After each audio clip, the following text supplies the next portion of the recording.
신군부가 1980년 정권 장악을 위해서 불법적으로 언론 통폐합을 한 것으로 드러났습니다.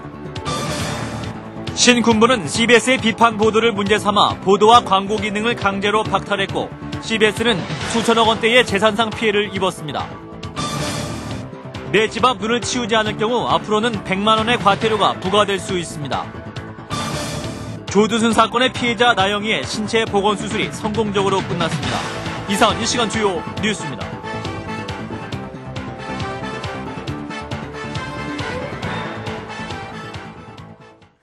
여러분 안녕하십니까? CBS 뉴스입니다. 신군부가 정권을 장악하면서 강제수단을 동원해 언론사를 통폐합한 사실이 진실화해위원회 조사 결과 드러났습니다. 위원회는 이들의 피해를 구제하기 위해서 국가가 적절한 조치를 취하라고 권고했습니다. 김효은 기자입니다. 지난 1980년 신군부가 정권을 장악하기 위해 언론사 40여 개를 통폐합하고 1000여 명의 언론인을 강제 해직한 것으로 나타났습니다. 진실화해위원회는 지난 2007년 직권조사에 착수해 관련 기록 4만 5천 쪽을 검토 분석하고 참고인 150여 명을 조사해 이 같은 진실규명 결정을 내렸습니다. 국가 권력이 정권의 정치적 목적을 위하여 언론을 장악하려는 것은 헌법 질서를 파괴하는 것으로 위법하고 1980년의 이 사건 또한 그러하다는 점을 분명히 밝힌 것입니다. 위원회에 따르면 당시 전두환 보안사 사령관 등 신군부는 80년 언론 통제 계획을 세운 뒤 통폐합 대상 언론사를 선정했습니다. 요구를 거부한 언론사에 대해서는 국세청과 감사원을 통한 세무 사찰과 경영 감사를 계획했습니다. 언론사주들은 권총을 찬 군인 앞에서 포기각서를 쓸 것을 강요받았습니다. 이에 따라 CBS는 보도와 광고 기능을 박탈당했고 동아방송 등이 KBS로 강제 통합됐습니다. 신군부는 또 언론 종사자의 30%를 저항 세력으로 규정해 강제 해직시켰고 이 과정에서 일부 언론인들은 삼청교육대에 입소하기도 했습니다. 위원회는 CBS 등 피해 언론사와 해직 언론인들에 대해 사과하고 명예회복과 함께 피해 구제를 위한 적절한 조치를 취할 것을 국가에 권고했습니다. CBS 뉴스 김효은입니다. 1980년 당시 신군부가 언론사를 장악하면서 CBS는 20여 명의 기자가 강제 해직되고 광고 기능이 박탈되는 등 크나큰 시련을 맞기도 했습니다. 이어서 하근찬 기자입니다.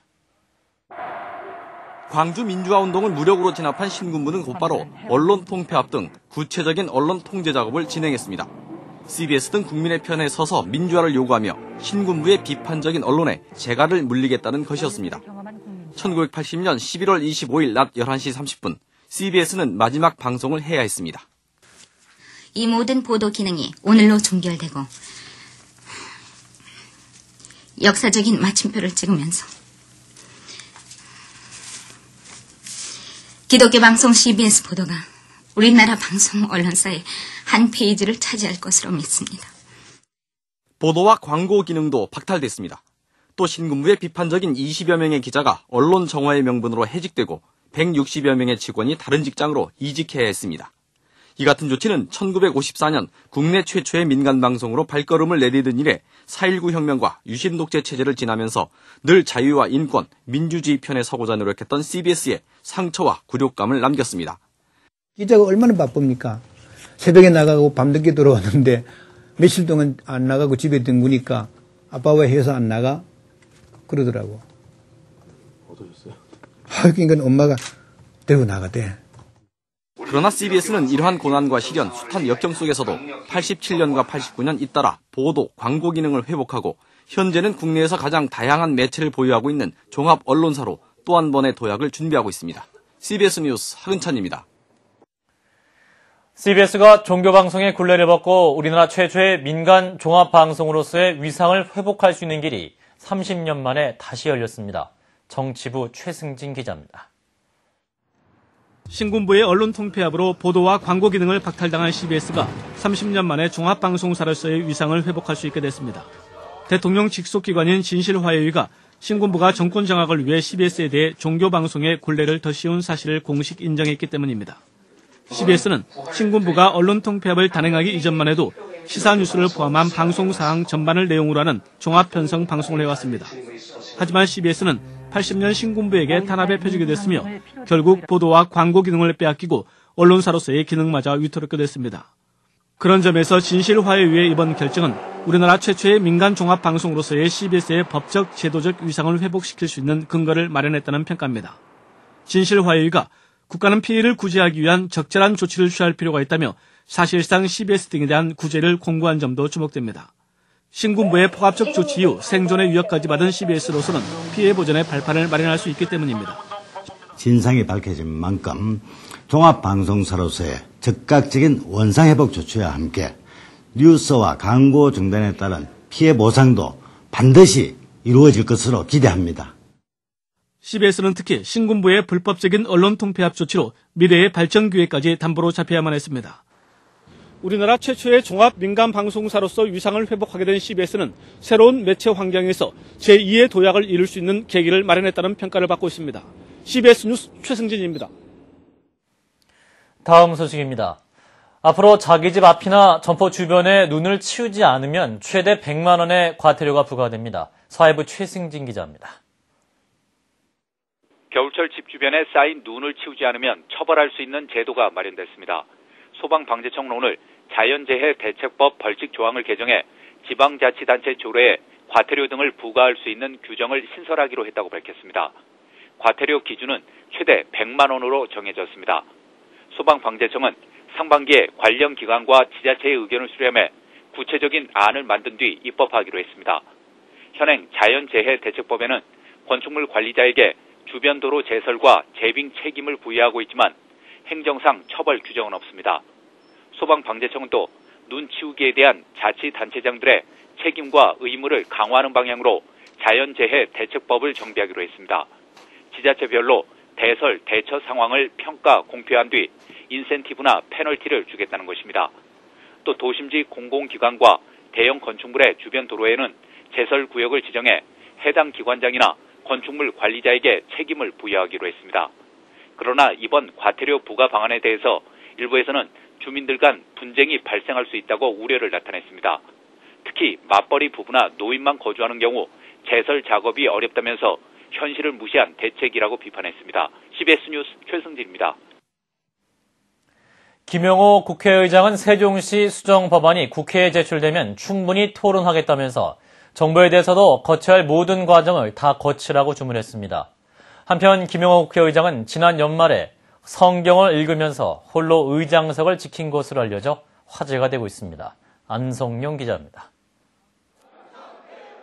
지난 연말 가파른 여야 대치의 한가운데 서 있었던 김영호 국회의장은 새해 첫 방송 출연인 CBS와의 신년 인터뷰에서 송구스럽다고 고개부터 숙였습니다. 이어 정당과 당파의 논리에 빠진 국회가 자율적으로 돌아갈 수 있도록 국회법을 개정해야 한다며 국회의장 직권 상정 권한까지도 폐지할 수 있다고 강한 집념을 드러냈습니다. 위원장이 뭐 여당이냐 야당이냐를 떠나서 그 위원장과 위원회가 민주적인 절차에 의해서 제대로 굴러가도록 하는 것이 국회법 개정안의 핵심 내용 중에 하나라고 말씀드릴 수 있습니다. 김영호 국회의장은 세종시 수정안만큼은 여야 강경 대치에 따른 의장 직권 상정 방식으로 처리하지 않겠다는 뜻을 분명히 했습니다. 그런 만큼 정부도 국회에 법률 개정안을 제출하기 전에 거쳐야 할 과정이 있으면 거쳐야 한다고 말했습니다. 국회에 공을 넘기기 전에 충청도민에 대한 여론 수렴 등의 절차를 먼저 밟아야 한다는 뜻을 밝힌 것으로 해석됩니다. 대표적인 개헌론자인 김 의장은 2월 임시국회에서 개헌특위 구성에 합의만이라도 하자고 절박한 심정을 나타내기도 했습니다.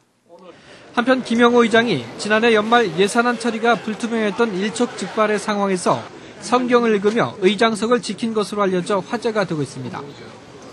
성경책을 이제 읽으니까 좀 차분해지고 제가 또 좋아하는 그 시편을 그 1편부터 쭉 읽었습니다. 그럼 떠들고 하는 사이에 떠드니까 막상 들어오잖아요. 저도 묵독을 좀 하면서. 김 의장은 당초 다른 책을 읽으려 했지만 마음을 가라앉히기 위해 성경 묵독을 시작했다는 후문입니다. CBS 뉴스 안성유입니다. 정세균 민주당 대표는 오늘 오전 서울 영등포 당사에서 신년 기자회견을 갖고 민주당이 더 과감히 변하겠다고 강조했습니다.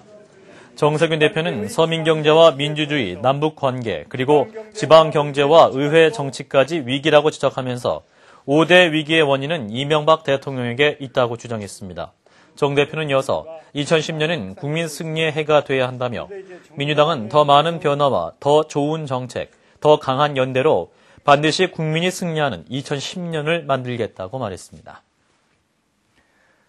경기도 포천에서 구제역 증세를 보이는 젖소가 국내에서는 8년 만에 처음 발견돼서 방역당국의 비상이 걸렸습니다. 농림수산식품부는 경기도 포천시 창 6마리 가운데 1마리가 구제역 증세를 보여 혈액 등을 채취해서 국립수의과학검역원에 확인한 결과 오후 2시에 확진 판정을 받았다고 밝혔습니다. 농림부는 이에 따라서 구제역 확진 판정이 나온 축사와 주변에 소독 작업을 벌이고 외부인의 출입을 통제하는 한편 인근 도로의 차량 이동을 막고 우회하도록 했습니다. 조두순 사건의 피해자 나영이가 어제 8시간 40분에 걸친 대수술을 받은 가운데 수술이 성공적으로 끝나서 항문 기능이 복원될 것으로 보입니다. 연세대학교 세브란스 병원 측은 오늘 기자회견을 갖고 소장과 관략근을 연결해서 항문을 복구하는 수술이 성공적으로 이루어졌으며 산부인과 수술도 병행돼 생식 기능도 정상화됐다고 밝혔습니다. 나영이는 현재 염증을 방지하기 위해 만든 임시 항문을 달고 회복 중인 것으로 알려졌으며 여름방학 때 2차 수술을 받고 적응 기간을 거치면 일반인과 별 차이 없이 생활을 할 수 있게 됩니다.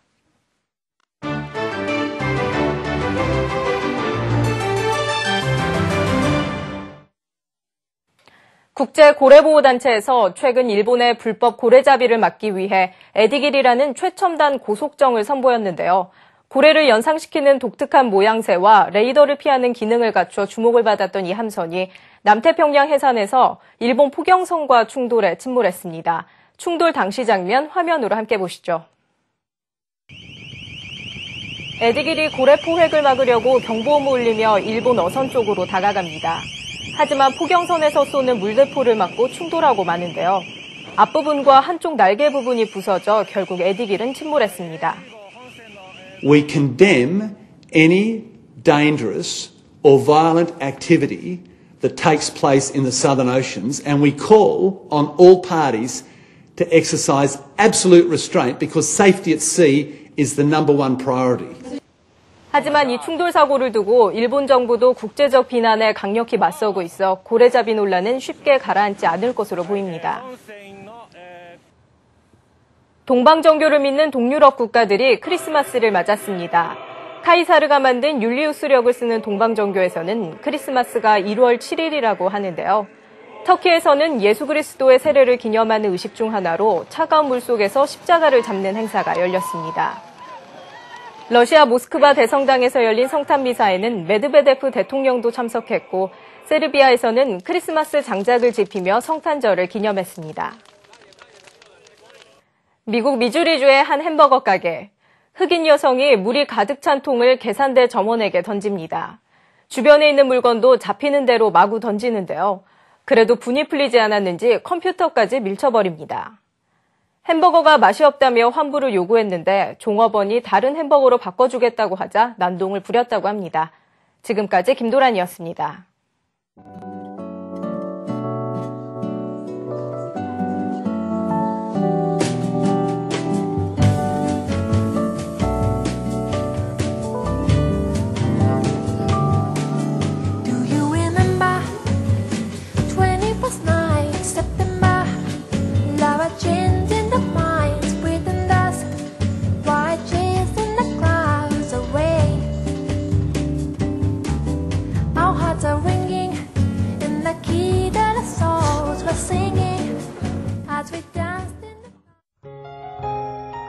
날씨입니다. 내일은 전국이 대체로 맑겠으나 서해안지방은 가끔 구름이 많겠습니다. 강원 영동과 경북 북부 동해안 지방은 구름이 많고 새벽 한때 눈이 조금 내리는 곳이 있겠습니다. 아침 최저기온은 영하 24도에서 영하 3도, 낮 최고기온은 영하 5도에서 영상 6도가 되겠습니다. 주말까지는 한파가 이어지겠습니다. 서울의 현재 기온 영하 8.8도입니다. 이상으로 CBS 뉴스를 마칩니다. 고맙습니다.